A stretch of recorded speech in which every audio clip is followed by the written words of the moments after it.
তাপমাত্রা ঘোরাফেরা করছে ৩৫ থেকে ৪০ ডিগ্রি আশপাশে। আর এই তীব্র গরমে শনিবার থেকে পানীয় জল পাচ্ছেন না দুর্গাপুর স্টিল টাউনশিপের প্রায় ১০,০০০ বাসিন্দা। দিন দিন ক্ষোভ বাড়ছিল বাসিন্দাদের মধ্যে। বুধবার সহ্যের সীমা ছাড়িয়ে যাওয়ায় বিক্ষোভে সামিল হলেন বাড়ির মহিলারা। আমরা জল চাই, জল চাই, ঘরে মানুষ মরে যাচ্ছে, জল চাই আমাদের, ছোট বাচ্চা, পেশেন্ট সব নিয়ে আমাদের খুব সমস্যা।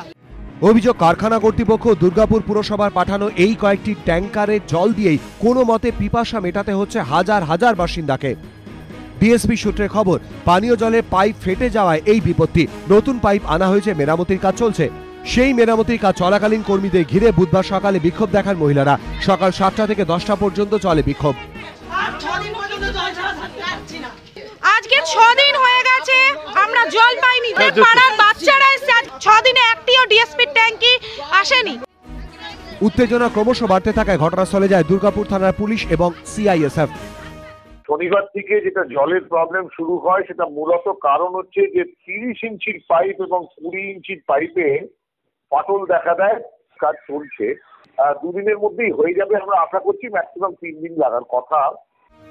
এই পানীয় জলের সমস্যা নিয়ে বৈঠকের মধ্যে রবিবার ডিএসপি নগর প্রশাসনিক বৈঠকে DSP general manager Gautam Saha, assistant general manager Amitabh Roy সহ কয়েকজন আধিকারিককে মারধর করা হয় বলে অভিযোগ।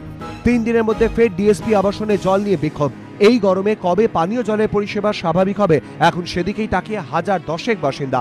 মনোজ বন্দ্যোপাধ্যায়, এবিপি আনন্দ, পশ্চিম বর্ধমান।